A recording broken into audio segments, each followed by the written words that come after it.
sorry that I couldn't continue my videos because of my personal reasons. I got held up with my work, and today I thought of starting back. So, okay, today let's discuss about the mental status of a patient after having stroke. So, as we know, stroke is a typical scenario wherein patient would be in a devastating situation, and then your doctor would have added few medicines which would heal your brain as well as avoid next upcoming brain strokes. So as part of side effects, they would have few side effects they would be creating aggressive behavior in patient, and as well as they would keep them irritated because they would be doing their function inside, but they would have these side effects on the patient. And to speak about the main thing to be avoided here after stroke is like depression. Yeah, and I know that depression is part of stroke. It comes as a bonus along with the stroke. So the caretaker or the patient should be aware of it, and should try to avoid the depression, wherein depression is not an easy task to fight compared to the paralytic condition we go through.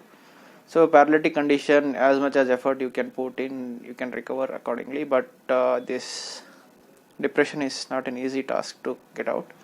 So please be patient and try to get out of this depression mode. So, and the caretaker or family members, please be aware of it, and don't try to ignore them, because depression is something where you cannot come back from it. Hardly few people make out of depression, so you might be aware of it, and please take care of depression. So as I promised in my last video that I would be giving some tips for recovery, so I will be doing it in this video. Soon after stroke, it is not only the paralytic condition you would be suffering. There are multiple scenarios where few can lose their speech, few can lose their cognition, memory, as well as vision. So it depends on the area of the brain that is been damaged and the amount of brain being damaged. And recovery also depends on the area and the amount of brain that's been damaged. And you might be knowing the types of stroke and treatments out of it already. So once you get into paralytic condition, your muscles start degrading. I mean, the muscle strength would start depressing from then. So, and you might be seeing few things like drop foot and wrist drop things. So to avoid, to maintain those muscles in some strength, we need to use some splints. I'll be showing some splints that I use in my free time. Like whenever I am free at home, when I am not doing something, I would be using these two. Like this is for my foot, which would probably control my drop foot, and it should be like this. Or you can buy any other things which is suggested by your therapist. So you can use this at your rest time. I mean, if you are sleeping or if you are sitting idle, you can use this for your foot, which would control your drop foot. I mean, it won't cure you from drop foot unless you are doing some exercises or activities for that. And for the wrist, I'll be using this. This is called cock-up splint, wherein the shape of this would be in this pattern, like L kind of, wherein I can put the picture of these things at the end. You can use these things, and this can be custom made as per the size of your hand. That would keep your hand stretched, and also it would help you recover from the spasticity. So let's talk about spasticity now. Spasticity is something where your muscles get stiff after stroke, and this is a dangerous situation actually, wherein as your muscles start to get stiff, you start to lose the strength in your muscles, and as well as recovering from stiffness would take long time, and from then if you recover from stiffness, after that you need to strengthen them. So there are chances that muscle could reach up to 0 grade of strength, which is a difficult scenario from which you can recover. So to maintain the grade of your muscle, at least you need to use these splints, kind of splints I have shown, or whichever suggested by your therapist or doctors. You can use those things.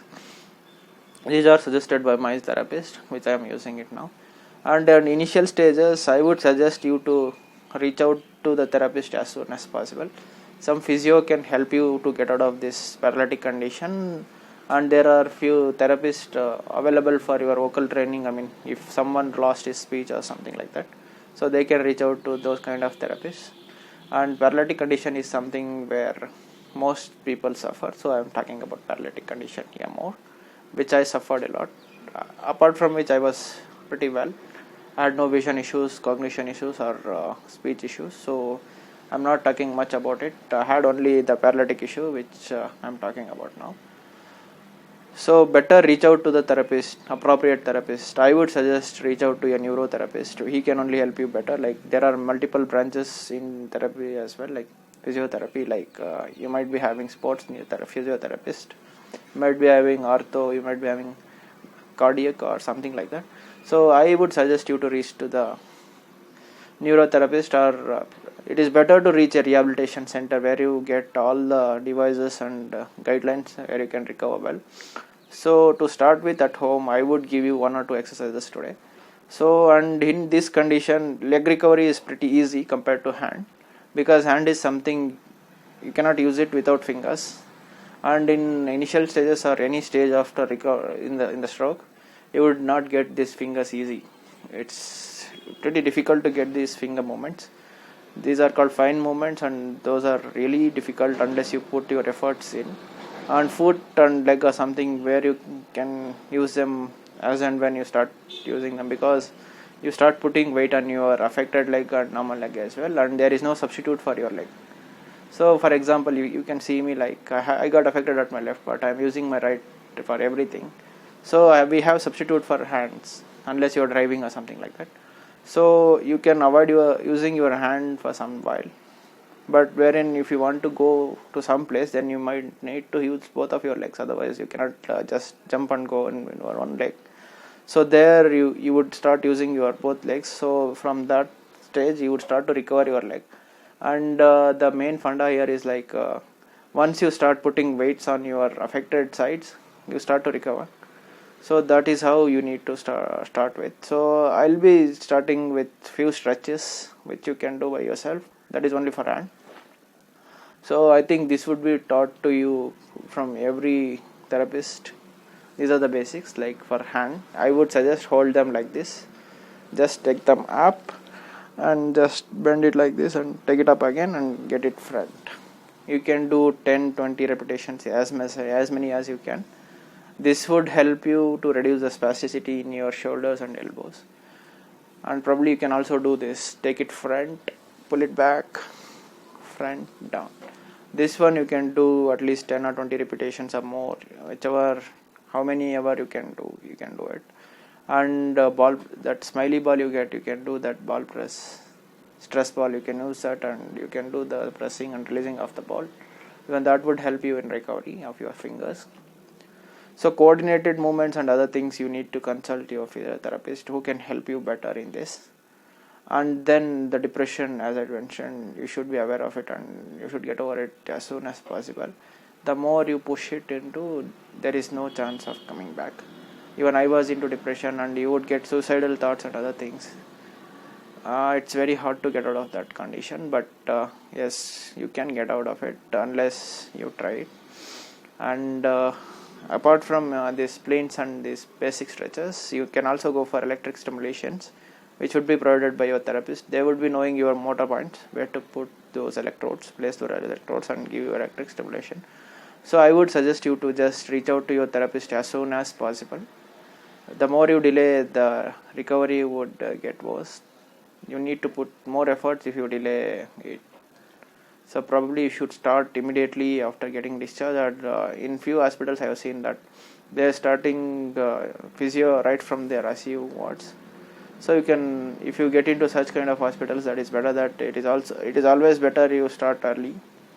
There is a early possibility of recovery if you start it early. So sooner you start, better the recovery you get. Yeah, but recovery you can get it at any point of time. There is no issue with that. But sooner you start, you would start to feel better early, and you would get out of these conditions very soon. If you start it later, there is nothing such thing like you would not recover. You would recover, but that would need more efforts and more time for recovery. And there are many new kind of treatments like stem cell therapy and other things are also available in market, but I am not sure how much they would be effective. And there are multiple new kind of splints which can help you in your finger recovery. Dynamic splints are something they are called as. You can get them as custom made as well. And in next for upcoming videos I will be showing more of exercises and other things. Today I think this should be enough, and please take care of your depression, and take your medicines as prescribed by your doctor. That would avoid your next upcoming strokes, and also could improve your condition sooner. Yeah, that's all for today. Thank you guys.